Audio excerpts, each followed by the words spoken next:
Now, there's one incident in my own life, in my own experience, where I think perhaps it's possible. I'm not saying this that it's a fact, but I think it's possible that it might have something to do with an alien implant, or better stated, alien implants. Now, in 2007, I moved to Hawaii. I took a job on the Big Island in Hawaii, and at one point, I had this.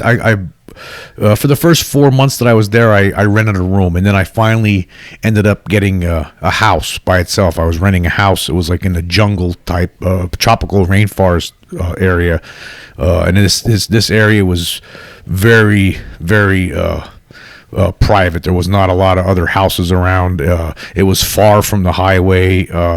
It was a property that was all the houses, in fact, in this area were all built on stilts.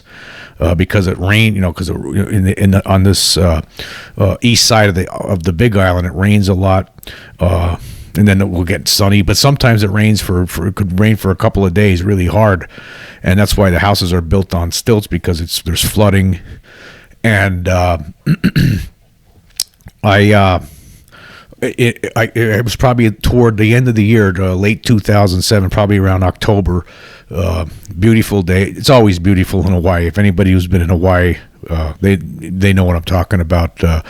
It's just a fantastic place. Well, anyway, where the house where I lived at, it was had to get to it. It was you had to drive it down a dirt road for a few miles, and then it was all a dirt road, and then you had to drive up through another dirt road leading to where my house was, and it was pretty much surrounded by this really dense brush, like jungle, but it was low to the ground. It was like maybe came up to your knees or a little bit higher, and depending on the section. But all around the house, you could see all around, like for a distance. But there was this really dense, thick brush that was really hard. You couldn't really walk through it because it was just too thick. It was too dense. But anyway, I guess it was probably at some point toward late in 2007, a friend of mine gave me a dog. There was this dog. Her name was Goldie. It was a mix with I'm not sure exactly what, but I know one part of it was Jack Russell Terrier, and I'm not sure what the other half was.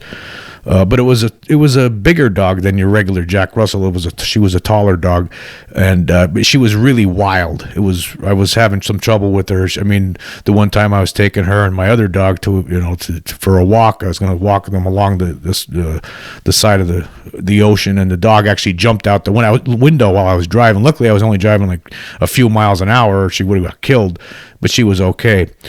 But she was really wild, and I was trying to, get control of her, because she was always excited, and it was, it was one of those kind of situations. In fact, at one point I was thinking maybe I need to take her to a trainer because I was having trouble. I'd go to work all day and I'd come back and, she was just, hard to control. I mean, hard to keep her calm. But anyway, so I'm living in this house for a few months now, and then I get this dog, and it was a Saturday afternoon, or Saturday morning. It was a beautiful day out, of course, and I had to cut the grass. But cutting the grass at this area, you couldn't use a lawnmower. You had to use a weed whacker, because it was like in Hawaii, in this area anyway, where I was living, it was all like lava rock, and weeds would be popping up here and there. And you'd have to use that, like even under the house, like underneath. You'd be able to walk under the house. The house is built on stilts, of course. And I didn't really want to leave the dog in the house while I was cutting it, because I figured she'd tear things up while I was while I wasn't looking at her, and I didn't want to, leave her in there. So I brought her outside with me while I was going to weed whack around the house. And so I had this long chain, and I connected the one end of the chain to her collar, and I got the other end, and I wrapped it around one of the posts that holds up the house, one of the stilts. I wrapped it around one of the stilts, and then locked clipped it into one of the links, so it was like a loop around the around the stilt. So I started cutting I turned the weed whacker on. I started cutting the weeds, and the dog started going wild. And I tried to talk to her, like, calm down and everything. And of course, she just was like tugging away at the chain. I guess she didn't like the sound of the weed whacker. So I turned my back for a few seconds to get some spots underneath the house. And when I turned around, I turned her back around, she was gone. And the chain was gone. And I figured she must have got scared because of the sound of the weed whacker and took off. And so I looked all around the house. I looked all around the perimeter of the house in those bushes. I could not find the dog. She was nowhere to be found. And I must have spent, probably a half hour, 45 minutes looking around the house. It got to about an hour, I guess. And I got scared. I was thinking, well, she might have ran out onto the dirt road, and maybe she was running around with that chain on her. Maybe somebody picked her up and dropped her off at the animal shelter. So I actually ended up taking a ride to the animal shelter to see if maybe somebody picked her up and dropped her off there. But they said no, the dog's not here. So I went back to the house, looked for her again, couldn't find her, calling her name, walked all around the house, looked in the perimeter again, looked in all that brush all around the perimeter of the, that was on the perimeter of the property. She's nowhere to be found. And I gave up. It was probably about 2.5 hours now went by since she disappeared, right? I gave up. I sat on the steps, and I just, that's it. I can't find her. She's run off. And right when I sat down and I gave up, all of a sudden there she rises up pretty much right across from me where I was sitting, and very calm. And she was extremely calm at this point. And then and I couldn't believe it. I was like, oh, thank you were there the whole time. I just looked there. I couldn't believe it. So I went over and I saw that the chain was still on her. She still had the chain connected to her. And I thought, well, she must have busted the one end of the chain where I had the loop around the stilt. However, it was still in the loop, and the other end was still connected to her collar. So somehow, I don't know how that's possible. It's impossible, actually. I couldn't figure it out. So I actually went over to the stilt, and I'm thinking, well, maybe there's a space somewhere along this stilt where the loop went through, and I didn't notice it before. And I looked through it, and no, it still went into the ground. There was nowhere. And then I looked at the wood that was holding up the porch and everywhere. Maybe I had it tied to that one. No, everything went into the ground. I couldn't understand it. I couldn't explain it. It was unexplainable. And plus, the dog was calmed down. Where she rose up from. It was in an area I just checked like 10 times, and I would have saw her if she would have been there. Again, this brush was low to the ground. She couldn't have gone deep into there with that chain on her because like I said, it was too dense. You couldn't go far. So she was right there on the perimeter. And this is 2.5 hours later, where she just shows up miraculously. It was almost like she disappeared right before my eyes. And I still, I have no explanation for this. I when it happened, I was thinking, is there ghosts? I mean, how is this possible? There were stories on the Big Island about night marchers. These ancient Hawaiians that walk around the island. I was thinking, I couldn't understand what it was. Years later, I was watching a show about the Skinwalker Ranch, and the family that was living there experienced strange kind of phenomena. There was all kind, in addition to UFO sightings on a regular basis, they had all other kinds of weird things happening, including like things disappearing and then showing up somewhere else, like impossible things, like almost like poltergeist activity. And that's when I really started thinking about that incident that I never could explain. And I'm thinking, that seems, what might have happened. Maybe extraterrestrials showed up for whatever reason. Because the conclusion of this whole story, which is a sad conclusion, but at the same time, it's also very mysterious. About a month or so later, I was going to go to the movies. It was the night before Thanksgiving, 2007, and I worked a long day, and I got home, and I was going to meet this girl. We were going to go to the movies, and to see The Mist, Stephen King's The Mist, and I felt bad for the dog because she was trapped in the house all day, and and she was all excited to see me, and I just didn't feel like leaving her there because I got home and I had to hurry back out again, and it was starting to get dark out, and so I was thinking, well, maybe I'll just leave her out, because by this point she was getting a little bit better. Like, she would hang around the house when I let her out. She wouldn't run too far away, and I figured, well, she'll just hang out around the house and she'll be able to run around. She'll be okay. I was, like I said, it was pretty much in the middle of nowhere. There weren't a lot of other houses nearby, and it was far. It was a few miles away from the highway. So I felt bad for her, so I decided just to leave her outside. And I figured she would just stick around the house, and, when I get home, she'd be there. And so I left to go to the movies, and I remember looking in the mirror, and I saw her sitting there by the porch, calm and cool and collected. And so I figured, okay, she's going to be okay. So by the time I get to the highway, it's dark. And I'm driving up the highway for a little bit, and all of a sudden, this extremely loud noise, emanates or just go in my ears like tinnitus, except I never before experienced before or since anything so loud in my left ear, like ee! I'm looking around, I couldn't understand what was going on. So I ended up going to the movies, and it was a very depressing movie, by the way. And then when I got home that night, and I couldn't find the dog. Goldie was gone. And I was thinking, oh God, she took off after, she's nowhere to be found. I'm calling for her for a couple hours, and I finally gave up again. And I'm thinking, well, I'll get her in the morning. She'll probably come back by the morning. And by the morning came, I remember I woke up on Thanksgiving morning, and the dog she still wasn't back, and I was very concerned by this point. I'm thinking, my God, I should have never did that. I should never left her out like that.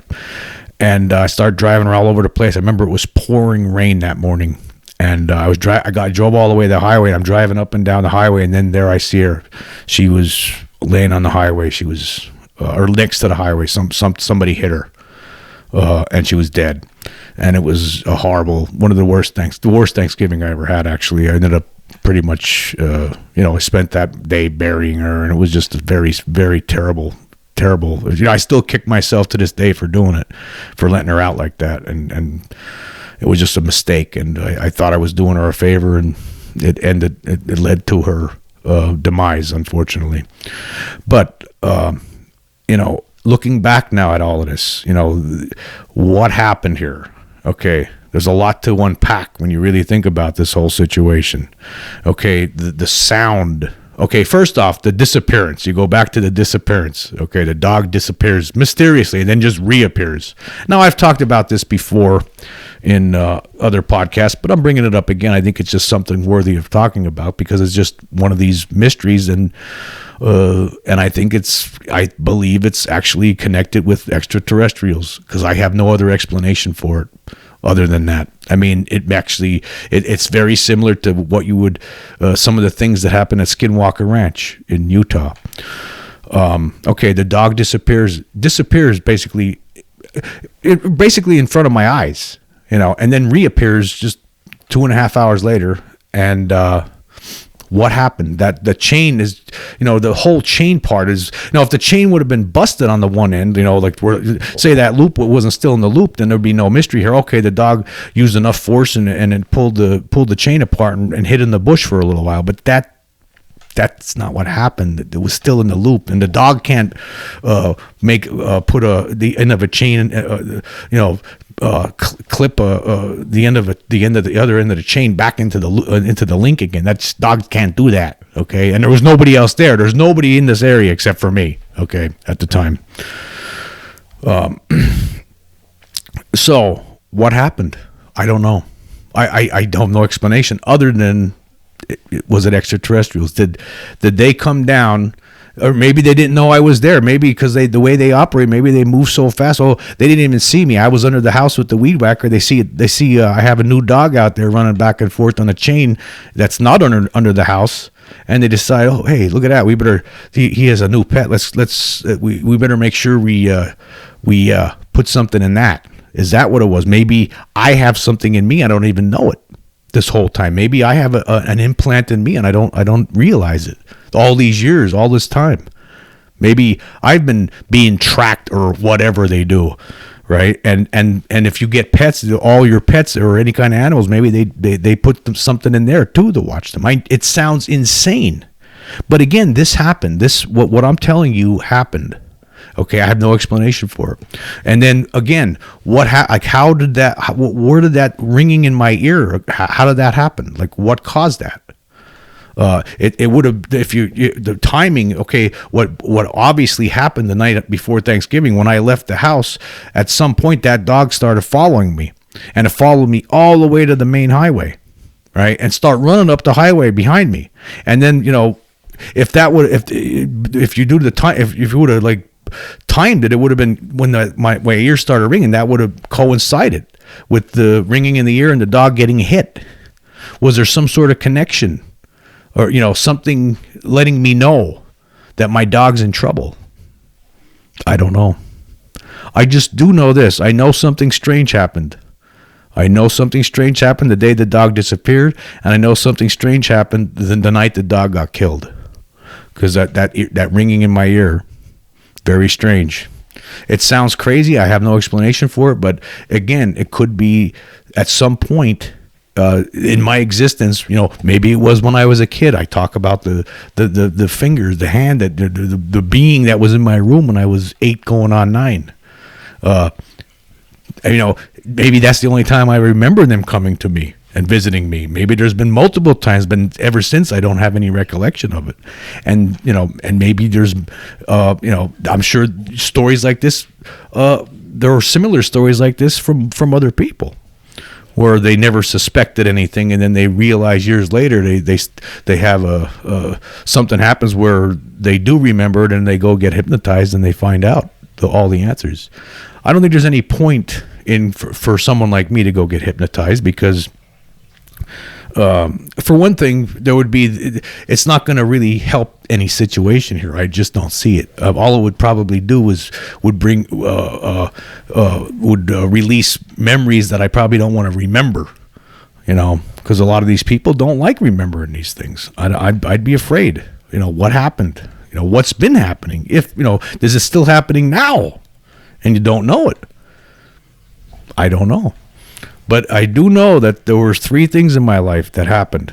Okay, there was the time in the 70s with that thing in the room, and then the second thing was 1994 when on the fishing trip when the UFO came up out of nowhere, and there was another witness there that saw it, and of course the 2007 Hawaii incident. So, could it be? Could be. Could have something to do with these implant. Maybe that it was implant related. All of this was implant related. What they're using the implants for, who knows? For tracking, could be something we can't even imagine the purpose behind it. Just like Roger Lear said, who knows?